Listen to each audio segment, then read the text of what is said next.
Hola, buenas tardes, chicas. Bueno, hoy vamos a ver unos 4 capítulos, ya que son cortitos estos capítulos para adelantar, ¿sí? Y eh, continuando con lo que vimos, con lo que venimos viendo sobre la ley 17801, ¿sí? El capítulo 6, ¿se acuerdan que nosotros habíamos visto hasta el capítulo 5 donde hablaba de la publicidad registral? El capítulo 6 ya habla y habíamos visto de otras anotaciones, perdón. El capítulo 6 habla de lo que es el registro de anotaciones personales.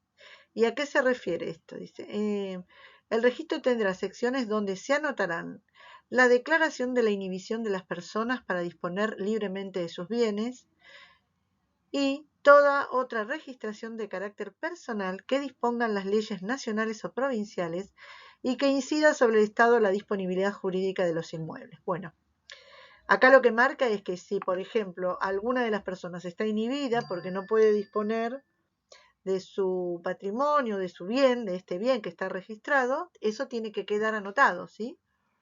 Y además, eh, también cualquier otro tipo de situación jurídica que vincule, que bueno, sea por ley nacional o provincial, y que vincule o incida sobre la disponibilidad de los inmuebles, ¿sí? De los que tenga esta persona.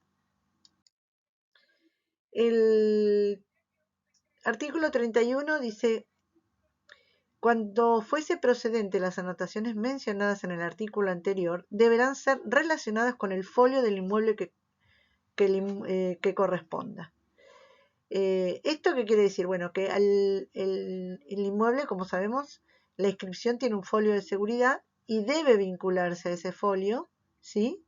¿Para qué? Para que también quede registrado en el folio el tipo de anotación que haya, ¿sí? Cuando sea compatible, le serán aplicadas las disposiciones establecidas en esta ley para la matriculación de inmuebles e inscripción de documento que a ello se refiera. O sea que en el caso de que el inmueble esté matriculado, también se tiene que hacer. ¿Se acuerdan que el inmueble matriculado ya no cuenta con folio, ¿sí? Entonces, de esta manera, también se tiene que vincular con lo que es el folio que le corresponde si está matriculado, con la matriculación que se haga sobre el inmueble. El artículo 32 nos habla dice, el registro de las inhibiciones e interdicciones de las personas físicas se practicará siempre que el oficio que lo ordene se expresen los datos que el respectivo código de procedimiento señale.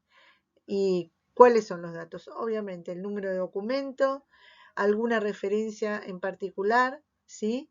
Sobre todo para evitar homónimos, y aparte de consignar el número de documento,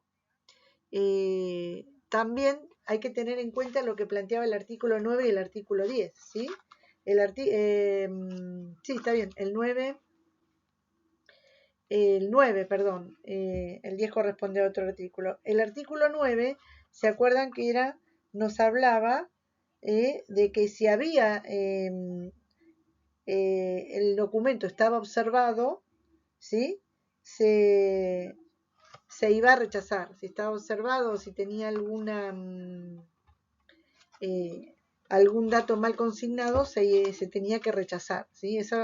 Hablaba de las formalidades de cómo tenía que ser el oficio para ingresar, ¿sí? Salvo, como dice acá, que por resolución judicial se declare que se han realizado los trámites de información ante los organismos correspondientes sin haberse podido obtener el número de documento del identificatorio, ¿sí? ¿Esto a qué se refiere? Que si el juzgado ordena, también tiene que anotarse.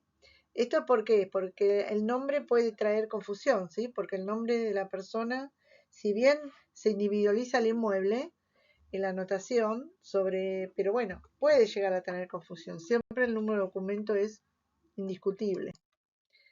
Bien, el capítulo 7 nos habla de lo que son las inscripciones y anotaciones provisionales preventivas y las notas aclaratorias. ¿Y esto qué dice?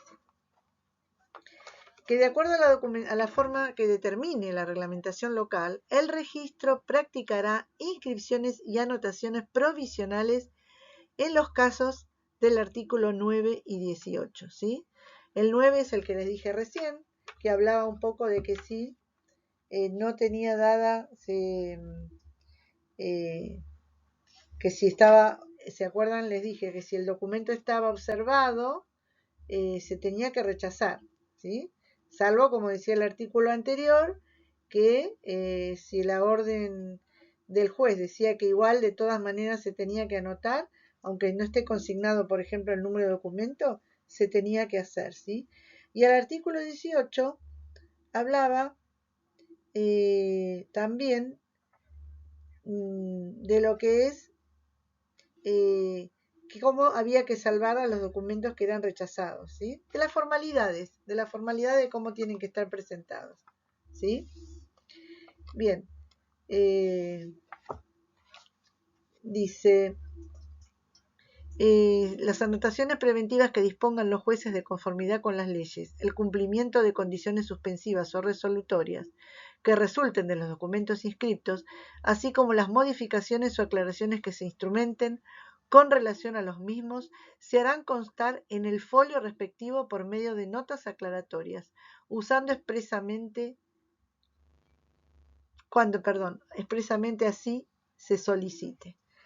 En definitiva, lo que marca este artículo es todo lo que tiene que anotarse en el folio, ¿sí? Ya sean todo lo que sean anotaciones provisionales, preventivas y notas aclaratorias, ¿sí? Bueno, en caso de que haya algún dato consignado mal, ¿sí? ¿Qué se entiende? ¿Cómo se hace la rectificación de estos asientos? ¿Sí? Dice, se entenderá por inexactitud del registro todo desacuerdo que, en orden a los documentos susceptibles de inscripción, exista entre el registrado y la realidad jurídica extrarregistral, ¿sí? ¿Esto qué quiere decir? Que lo que considera el registro es que es inexacto, ¿m? Cuando la documentación que se presenta para hacer la inscripción no tenga una falla o tenga algún defecto, ¿sí? Lo que considera el registro que la realidad jurídica no es la que corresponde, ¿sí? Igualmente, bueno, el artículo 35 dice, cuando la inexactitud a que se refiere el artículo precedente, ¿sí? Provenga de error u omisión del documento, se rectificará, ¿sí? Siempre que a la solicitud respectiva se acompañe documento de la misma naturaleza que el que la motivó o resolución judicial que contenga los elementos necesarios a tal efecto. ¿Esto qué quiere decir? ¿Se puede hacer una rectificación? Sí. Siempre tiene que estar en el caso que sea ordenado judicialmente y se tiene que presentar el que está mal y cómo es la corrección, ¿sí? Al cual se va a corregir. Dice, si se tratare de error u omisión material de la inscripción con relación al documento o a que accede, se procederá a su rectificación teniendo a la vista el instrumento que la originó, ¿sí? O sea, se tiene que tener en cuenta dónde estuvo el error y el documento que lo solucione. Si en el caso de que es, por ejemplo, introducir un DNI, por decirles, tiene que estar presente obviamente el documento. La presentación tiene que hacerse con la orden de que se modifique y bueno, aparte, no solo, y la orden tiene que estar acompañada del documento, ¿se entiende? Marcar el que está el error y dónde tiene que rectificarse, ¿sí? Como cualquier rectificación que se hace, pero bueno, acá es obviamente con respecto, pensemos que esto modifica una situación jurídica de un bien, ¿sí? Y aparte, con respecto al artículo 36, y es cómo se cancela las inscripciones y anotaciones. Se tiene que presentar la solicitud una vez que supongamos si se trató de la inhibición, una vez que la persona deja de estar inhibida, se puede presentar una solicitud en donde se acompaña el documento que consta que ya está, que se puede salvar, que se extinguió el derecho registrado, ¿sí? O por la inscripción de la transferencia de dominio o el derecho real inscrito a favor de otra persona, ¿sí? Eso quiere decir que si ya se puede hacer es porque se ha cancelado la otra anotación, ¿sí? O también por sentencia judicial o disposición de la ley. Cuando resulten de escritura pública, esta deberá contener el consentimiento del titular del derecho inscripto, sus sucesores o representantes legítimos. Dice, tratándose de usufructo vitalicio, será instrumento suficiente el certificado de defunción del usufructuario, ¿sí? Esto es porque se cancela el usufructo cuando fallece el usufructuario, ¿sí? Fíjense que acá solamente presentando el certificado de defunción ya está, ya se podría levantar el usufructo. La cancelación podrá ser total o parcial según resulte de los respectivos documentos y se practicará en la forma determinada por la reglamentación local, ¿sí?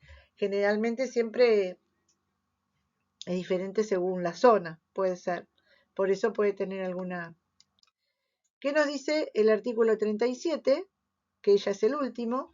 Dice, caducan de pleno derecho y sin necesidad de solicitud alguna por el transcurso del tiempo que expresa este artículo o por el que en su caso establezcan leyes especiales, que dice la inscripción de la hipoteca al vencimiento del plazo legal, si antes no se renovare, las anotaciones a que se refiere el inciso B, dice, es la del artículo 2, a los 5 años, salvo disposición en contrario de las leyes, y los plazos se cuentan a partir de la toma de razón.